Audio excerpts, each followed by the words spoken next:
Well, hello everybody. This is my second video of the day. It's getting on to about 11 o'clock. It's very quiet here at camp because everybody is gone but me. Everybody's gone. I got 5 miles into this ride this morning and turned around and came back. Yep. This is something else. So I'm going to take this opportunity just to go over a few things. I'll get into why I came back in a second. First thing I want to talk about is I was talking about my solar panels that I forgot, the ones that are about the size of a notebook. I had 2 of them and they open up.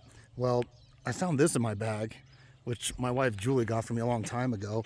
It's about the size of a cell phone. Let me get in the light. I don't know if you guys can see this or not.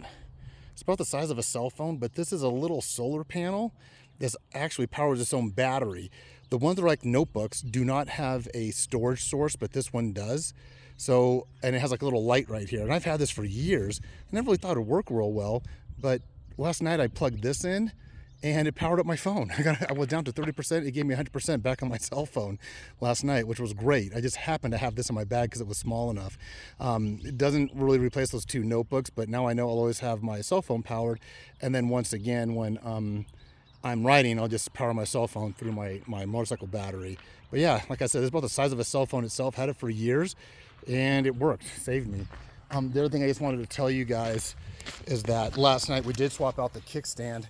And if you remembered, the other kickstand was black and it actually ended up being about 1 inch shorter than this one. So we did swap about, maybe later on I'll show you the comparison side by side. I just don't want to get my hands grimy, and I'm going to get into that next on why I don't want to get my hands grimy. But had a couple of issues with the chain. I'm not going to touch it because I just washed my hands. I'm tired of dirt on my hands. But I was having problems with the chain tension, and we finally got that right. So the chain tension is good. This was a good thing that had happened. I'm going to be heading up to Tombstone in about 5-10 minutes. I'm going to leave here. I'm in Bisbee. I'm going to do a solo ride, go up to Tombstone, enjoy myself. But this is one thing, we got in yesterday, which was Tuesday. We leave Saturday, and this is pretty much that's afforded to us. We got the 1, 2, 3, 4 outhouses, and then this is your wash station. So the first thing, everyone's rushing out this morning, so the first thing I did when I came back by myself is I washed up a little bit, brushed my teeth finally. Breakfast was okay. Oh, I love this bike. It's a Triumph Scrambler. Anybody's into motorcycles, just look up Triumph. Triumph has a Scrambler, a Bonneville, and a Truxton. Kind of built in the same, lack of a better term, same chassis, but man, I think the Truxton is the one that looks like a cafe racer. Scrambler is like a little, off-road, as you can see. So this is how many tent campers we got. 1, 2, 3, 4, 5, 6. 1, 2, 3, 4, 5, 6, 7, 8, 9, 10, 11, 12, 13. About 13 tent campers came in. I'm not sure what these bikes are all about. I don't know if they're rentals, but there's some other bikes here. Some people had like a couple of bikes out, but these might have been rental bikes that were not used. Or they might be somebody who brought 2 bikes out and they're using that. This is where we eat, right here. Some fire pits.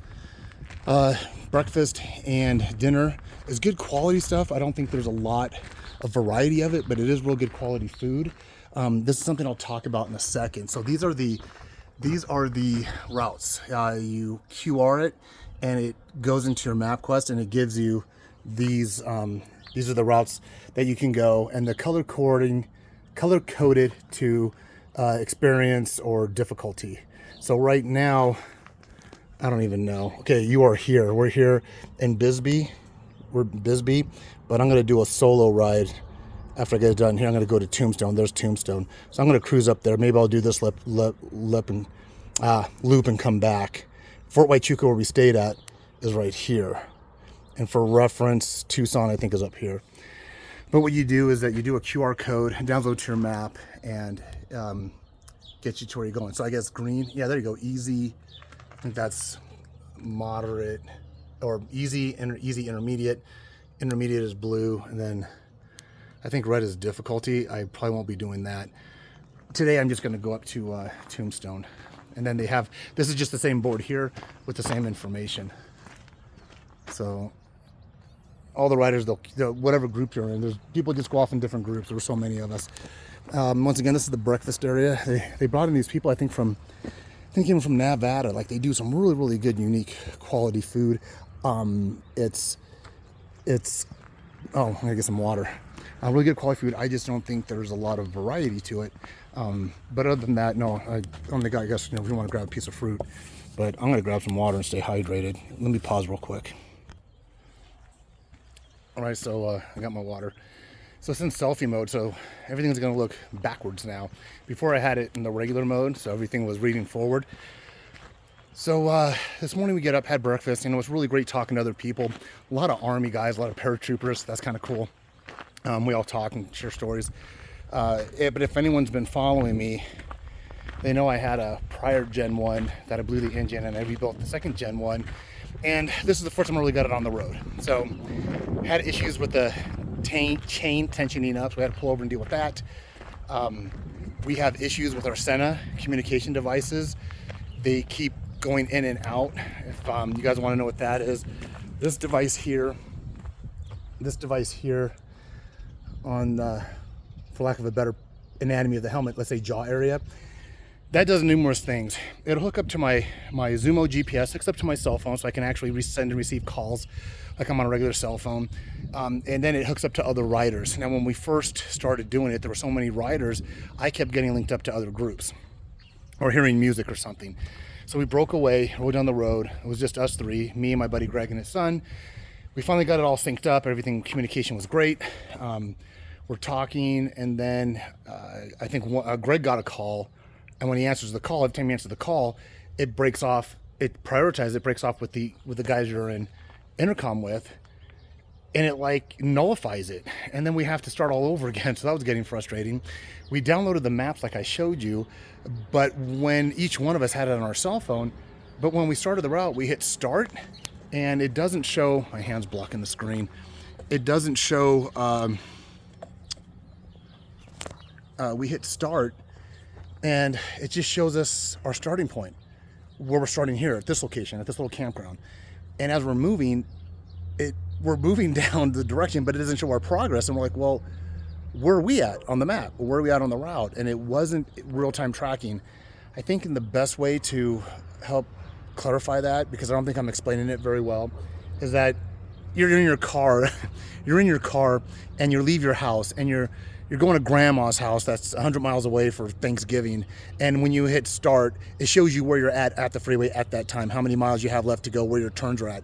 All this did was keep our dot at the origin point, and as we moved along, nothing. So it was kind of like some guesswork. So we had to pull over twice for that. And then the last thing that happened was my fairing. Let me turn it around. I think Greg's coming back. My fairing screws, 1, 2, 3. This one here, somebody's coming back on motorcycles. Nope, not my group. So this one here vibrated loose and came out. You see that's a hex nut in there, right? So that's not the original stock one. And it was vibrating. This thing was flapping in the wind. I carried some extra bolts, happened to have that one with the right thread, so I put that one in. That's the original Phillips head, and that's the original. So to pull over and dig through and do that, at that point, we all pulled over and I said, look, I'm done. I'm going to do some maintenance on the bike, go back to camp. I was only about 5 miles out when I turned around. But like I would always tell my my daughters when I was teaching them how to drive cars, stick shifts, and then when I was teaching them how to ride motorcycles, there's a point where you have to acknowledge your frustration, and especially on a motorcycle, it becomes dangerous. You start rushing, you start taking shortcuts, mental shortcuts, technical shortcuts, and it's a recipe for disaster. So I got back. I like to dunk my head in some cold water, but camp, I forgot to bring my little iPod, this ancient iPod thing here, and I'm just gonna plug it in like I did my Route 66 trip and my my PCH trip, hook it up to that Sienna headset and just listen to my music and head up to Tombstone. It's all gonna be on pavement, so I do have knobbies. It's not the best combination, but I'm gonna head up to Tombstone and do that, probably park and just, you know, kick back, get something to eat up there, take my time in coming back. So that's everything. I mean, overall, I mean, this group puts on a really good event. This is a great event. I will have to say the reason why I'm not having a good experience is because I've come unprepared as far as my knowledge and keeping up with riding. I've come unprepared with the gear I usually bring, including the camping gear. I forgot my solar panels, I forgot my bath towel, I forgot a few other items I got to write down, and then my motorcycle was not 100% prepared. And what I should have done was do the, I should have went on a longer ride first, maybe about an hour or two before I came out here, and all that stuff would have happened at home, where I would have been able to correct it, and correcting it, putting it back together. Going here, I wouldn't have had that. We still would have had the map situation where the maps weren't downloading correctly, and we still would have had the map situation would have had, and we still would have had the Senna, the communication thing where we're talking to each other. But as a lot of you know, I've done the Route 66 round trip. I've done Mexico to Canada, Route 66 solo, Mexico to Canada round trip solo, and then my Gold Rush towns up to 395 down the 49 Sierra Nevada solo. And my videos are much different, much more different dialogues. I stop a lot more. I do a lot more videos. I stop at historical places. You know, I talk about some nuances. It's kind of the combination of motorcycle riding, traveling, and the equipment I'm riding on, incorporating with what I want to do for YouTube and all of you viewers is more applicable. And this may not be the right word, but I want to say holistic of my experiences that I want to share with you when I'm on my own. Riding with about three to four people is probably my max, but it just seems that things just slow down and things just, you got 3 different minds, 4 different minds thinking different things, and it's more task driven as I feel. And you're always trying to correct things and set things up, where me, I'm just take my time, put my stuff on and go, check my bike.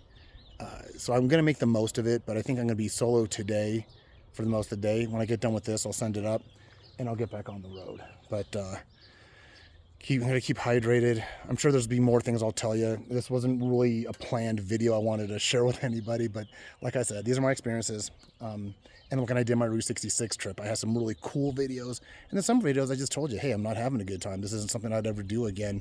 And what I mean by that, not the Route 66 trip, but certain venues, certain museums or locations or tourist stops that I went to saying, nah, not worth it. Not for me anyways. So in this situation, I recommend if you're interested and if you're looking at this desert adventure rally, absolutely, just come prepared. I guarantee you will have a wonderful time, well worth your money. I just came unprepared. So for me, I'm having a different experience. Hope you all understand that. Thanks for tuning in. Ask questions if you have them. If not, like, subscribe, get out there and ride, but get out there and ride prepared and with your mind in the right spot. And if you ever get like me, you get frustrated, get off the bike. When it's not fun, it becomes dangerous. Remember that. And with that, I'll say goodbye.